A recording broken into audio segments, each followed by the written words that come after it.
Let me introduce to you here the CEO and founder of WorldLink, Adil. He's a fantastic entrepreneur. Yes, give him a hand. Oh, yeah. Absolutely. How much did he pay you? Fantastic entrepreneur. He's taken his company from 0 to over 1,200 employees, lots of revenue, fantastic person. And even though his photo is the only one up here on the slide, he actually has managed to bring 2 extremely wonderful surprise guests. I'm going to hand it over to him so he can tell you about them and take it from here. Thank you. Thank you, Prashant. TiEcon 2016. Faces, friendly faces, I have to name it. Raj Jaswa is here, baby, in the audience, A lot of folks I cannot keep on naming, but Saurav Tandon, how are you doing, man? So I was told to do this entrepreneurship by myself, and we have a good movie. It's 3, I'm not going to say the other words, which I spoke at IIT, 3 Indian things, but I would really like to be, it's called the 3 Idiots, yeah, but I don't want to, but I didn't want to say it, Rick, but but it's a fantastic thing, and I don't want to speak alone and a team player, but we have along with us Rick Hill. He is the current chairman of Marvell Technology. All the folks here drive along, see Marvell. Also on the board of many, many companies, which even I cannot name. I know for sure he's on the board of Arrow Electronics, LSI, and not anymore, but it's a huge list, which I said I'm not going to read it out, otherwise it's no fun, Let him explain and let him say. So here we have folks, so it's about not one entrepreneur talking, but about 3 entrepreneurs sharing the experiences with you. This is about the audience, and this is about giving back. That's what Raj Jaswa says, give it back, being a yogi here, So Gaurav Manglik is another guy who is a very, very good friend of ours. His company, ClickR, just got sold to Cisco, and a fantastic story. So I thought about this to make it a very interactive session. We are a company which we have been running for the last 17, 18 years. We've been grinding and doing some good work in big data cloud services business, still running at it. So from an operation standpoint, from an operator, I really appreciate what it takes to build it, sell it, and then regrow. So we have a wealth of here, and without any due delays, because we got the time on us, the clock runs on a USGA guy. Where is David Chung on the audience? David Chung is here, yeah. So golf, we love golf. And so we're going to continue with this. Want to have this formal introduction. Rick, would you please explain, just give an introduction quickly, and then we'll revert back. Will do. My name is Rick Hill, and I'm born and raised on the south side of Chicago, if you could imagine that. Not much of an entrepreneurial area in the country, but I had the privilege of going to the University of Illinois and landing ultimately out in Silicon Valley. Currently, I'm chair of Marvell. I actually retired in 2012 after 18 and a half years as the chairman and CEO of Novellus System, a company that's just around the corner. Today, I'm the chair of Marvell. I'm the chair of Tessera Inc., which is an IP company. I'm on the Arrow Electronics board. I'm on the Autodesk board. I'm on the Marvell board. I'm on the Cabot Microelectronics board, and by now you'll notice I'm one overboarded. But I've really enjoyed, the only reason I would be at an entrepreneurial conference was because I didn't have lunch, and I noticed they were serving food, so I snuck in. I don't have a badge or anything. And he liked me so much, he said, that's very entrepreneurial, so why don't you join us today? So that's Rick Hill. Gaurav Manglik. Thank you, Adil. And first of all, I'd like to say it's a privilege to be on the stage with Rick and Adil, iconic entrepreneurs. So I'm really a newbie here. I recently sold a company to Cisco. So I was the founder and CEO at Clicker Technologies, a company that I started in 2010. Before that, I was a big company person. I worked at VMware and Oracle. Really, I think my entrepreneurial journey started in India when I went to college at IIT Delhi. And I remember back in the days, Business India had a big article on Silicon Valley and all the entrepreneurs here that are really creating a change in the industry. It had the likes of Raj in the magazine. It had several other entrepreneurs, Vinod Khosla. And I was in just undergrad school. I was reading that, and that's really when things started. And I said, I'm going to come here and try to start a company. Thank you, Gaurav. So, once again, coming back to the audience, this is for y'all. This is for TiEcon. And, what a diverse audience also we have right now. This is great to be in front of folks who are entrepreneurs. They are going to be presented, being pitched in 500 startups. That's one of the big incubators, companies like the Y Combinator and others in the San Francisco area.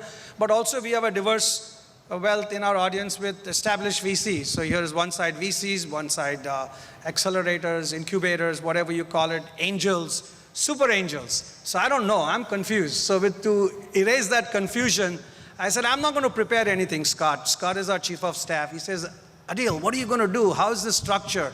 So I said, no structure, no notes. All I'm here is to sing, So, so he said, no, that's not allowed. This is serious business. TiEcon is serious, so I'll forget about singing, sir, if it's... As long as you're going to forget about singing, I would like to tell you that entrepreneurship, it's important to really understand singing.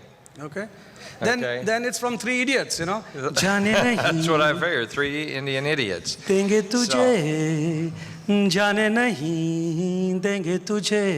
it. That's what we use, John. Now, how many octaves can you sing that in? The real big thing for success as an entrepreneur is to recognize how many octaves you can sing in. Because, every individual has different talents, and I always like to think of it from a vocalist standpoint. What makes a really great vocalist? And the answer to that is, what's the range that they can sing in? Can they sing from bass to alto? And if you can think of one of the greatest singers ever, it's Elvis Presley. And the reason is because he could span such a wide range of octaves with his voice. But not all of us are as fortunate as a guy like him. And so a critical thing to be successful in entrepreneurship is to recognize what your limitations are. And oftentimes you see that the entrepreneurs who fail don't realize that they can only sing in a single octave, and they forget to fill out the entire voice pattern of the entire company, and they ignore the fact they need other people to surround themselves to make themselves successful. So I think it's an important analogy to being an entrepreneur. You're great. Some entrepreneurs are great at one thing, and as they get that thing started, if they really want to take it to the next level, they've got to bring in other people that bring the requisite skills you need to take it to the next level. There are some entrepreneurs who have a very wide range of capabilities, spanning from financial all the way to the intricate technical details, but they don't realize that Father Time can get in the way and you can't do everything. And so it's an important thing to remember, and I'm glad you brought it up. Thank you. So, great. Thanks. This was not rehearsed, okay, by the way. The singing was not rehearsed. Was it rehearsed, Scott, was it on the table to It sing? is obvious it wasn't rehearsed by the way you sang it. Now you're going to make me sing some more songs, but I'll leave the singing to the evening because we have Daler Mehndi, right? Venk said, no, you cannot introduce Daler Mehndi because it's a big deal, but I said, I will introduce Daler Mehndi, Right, Prashant? So in this same context, being in the line of seriousness, because it's very easy to get me a comedian, so seriousness, what, Gaurav, do you think are the different aspects of a singing octaves? What are the different, in a successful startup, what are the key ingredients you see, so that companies, the ventures can fund other startups and other things? I think Adil, some of the things that I focused on was trying to, first of all, solve an important problem when we started out. And along the way, I probably made hundreds of mistakes. But one thing that we did was we stuck true to the vision that we had started out, the gap that we had identified in the market, and made sure that we stick to it. I think what happens in the entrepreneurial journey is you come against so many barriers. You go through not just highs, you go through lows. Sometimes those highs and lows are happening within a single day, the same day. And so when you come across those barriers, the important thing is to be persistent, to keep going and never give up. And that requires a lot of strength. That requires you staying true to that vision. And that's one thing that I think when folks start on the entrepreneurial journey, they underestimate. The amount of effort and the work that it takes is often underestimated. What gets overestimated by entrepreneurs is the amount of risk you're taking. I really feel that starting a company, especially in this ecosystem here with a lot of support from senior mentors, senior advisors in Silicon Valley, there's really not much risk to starting something new. The risk really is your own hard work and persistent, and of course, you got to get lucky at some point of time. So thanks, Gaurav. So one thing I'd like to share, thinking as you were talking, we were in India, your favorite place, Delhi, in the different... Akbar, Delhi. Akbar Yeah, Delhi. Akbar, Delhi. Shah Jahan, Yeah. Mumtaz, Jahangir, yeah. Aurangzeb. Yeah, Aurangzeb. So we were at this event in Startup India, hosted by Venk, and there, Travis, some of the few things which struck in my mind was, Travis from Uber, he said, it's cool to be a geek. And it's really, really cool to be a geek. And true companies which are current founders are truly geeks and having fun, okay? You be a geek, have fun, but you really need to know the inside out. Don't think Uber is just a company which hires drivers and puts customers with an app together. Think about the very, very strong algorithm behind Uber. How does it work? So those are the things I want entrepreneurs to be also focused. It's cool.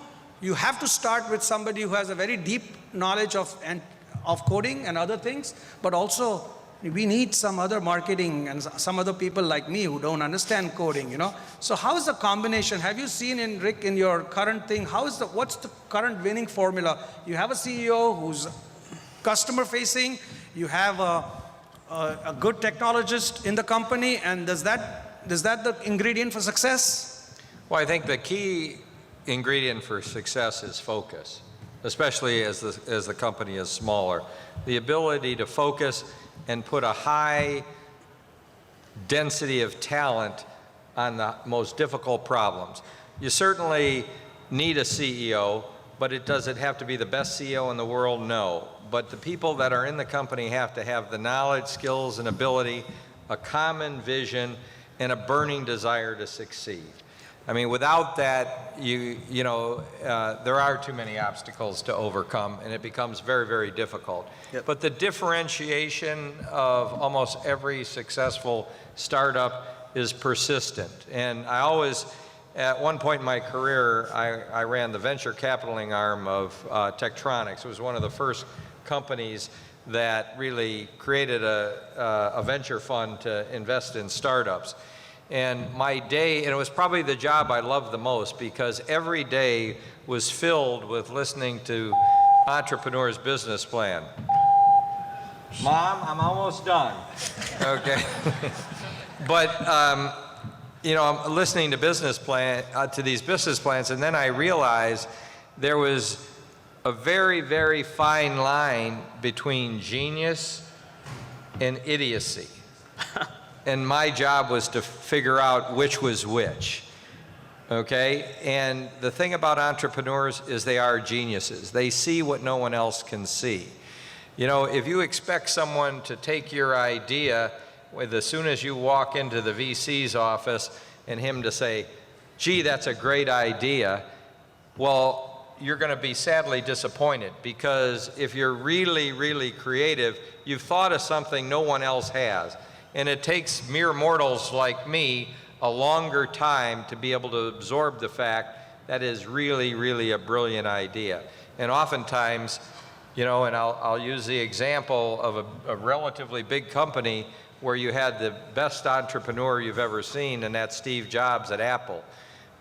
Most of you might know right now I've been sort of involved with some activists, but the reality is if an activist would have gone in to Apple in 2005, they wouldn't be here today, because everybody said, what, an iPod? Why are you pouring all those R&D dollars into an iPod? Who cares about an iPod? but a man with a vision to connect not only the software portion of it, but the hardware portion of it into a whole ecosystem was in the brilliant mind of probably one of the best entrepreneurs we've ever seen. And clearly, he could not sing in all octaves. Fantastic. Gaurav, add up to what... No, absolutely. I think, Rick summarized it really well. You have to start with a vision. You have to start with an idea. I don't think ideas are ever unique. I think there are enough smart, brilliant people in the world that you can come up with a unique idea. You have to take that idea to the next step and the execution around it. That execution requires tremendous amount of persistence. All entrepreneurs face this challenge, whether they can sing in all octaves or not. Everybody likes to believe they can, and everybody wants to do it.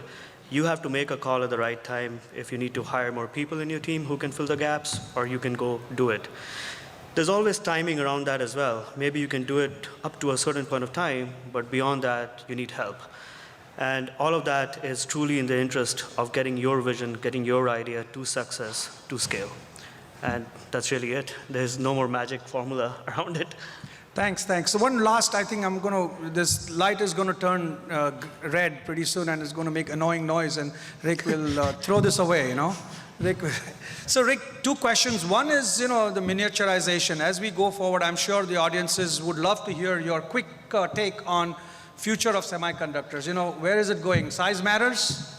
Okay, the greatest opportunity in semiconductor design and development and implementation is today. It's equal to what it was when I graduated from college in 1974, but very different. Okay, the ability to continue to shrink geometrically we're at the wall. It's not going to continue. Whether the most economical place to stop is at 20 nanometers, 15 nanometers, I don't think it's 7. And the fact is, for the first time, the cost to design is a much more significant factor than actually the processing of the wafers themselves. So you're going to see a dramatic shift in architecture of how we architect semiconductors going forward. As Novellus really invented, the world is going vertical, and you're going to see more vertical integration from a standpoint of devices rather than continuing to shrink in order to lower costs. And there's still a tremendous opportunity for innovation in the semiconductor industry, but it's not going to come from process technology just to continue to get smaller and smaller. We're down to the point of counting atoms, and then it's just pretty difficult to get statistical with that. That's it. Yes, thank you. So the lowering the cost, if anybody wants to have a chip, $50 million tab, just to create. So that tab is going to come down. 300 million is what it costs you to do a design. Yes, sir. So how many applications if you're going to put 300 million into a design, how many devices must you sell to amortize that cost over? It's huge. So there aren't that many applications that have that kind of volume because the world is pretty fragmented. Yes, there are applications, and the dynamics of the industry is most semiconductor companies today are outsourcing their designs in order to be able to reduce their R&D. And so they get 20 people trying to develop something, and then they pick which one they're going to produce. Very different world than it was 35, 40 years ago. Thank you. So one thing I have to say in this forum, which is very near and dear to me, Rick, is we have reached a maturity stage in our lives. We've run companies. Gaurav is on the verge of doing something. He just got his Ferrari. Yeah. And we want to make sure it's not us about making a new company or not about the new big round we want or upside or whatever. But to us, to me, I'm speaking about me, and Rick, you can talk about yourself. For me, it's more important is to do something with the quality of life.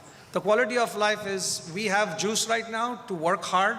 So my juice is going to be in creation of life sciences where, you have a chance to, all of us are going to live longer with the farmers going on, with Sarvagnya Divedi's pharma, Pearl Pharma doing it, all those great things, So all of us are going to live longer. So as we live longer, what's going to happen to our quality of life, okay? Is that going to suffer?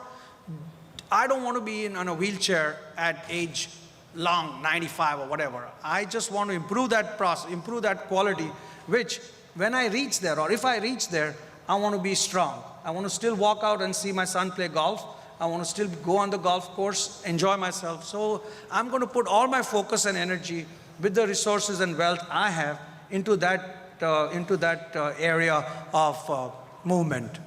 Rick, what's your thoughts? Well, first of all, if I make it to 95, I'd be happy to be in a wheelchair, because if I knew I was going to live as long as I have already, I would have taken a lot better care of myself.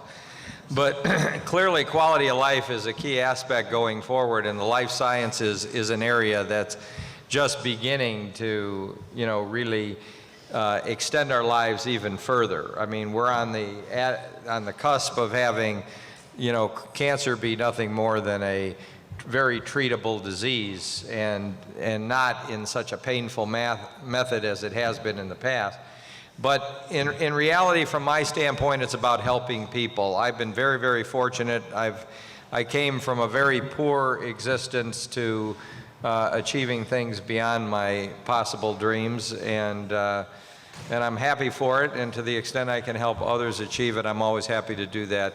Hence, I walked in for a sandwich and ended up on the stage. So with that, give a big round of applause. Rick Hill, Gaurav Maglik, thank you very much. Let's go to Daler Mehndi, but before you go to listen to this other entrepreneurship. Thank you very much.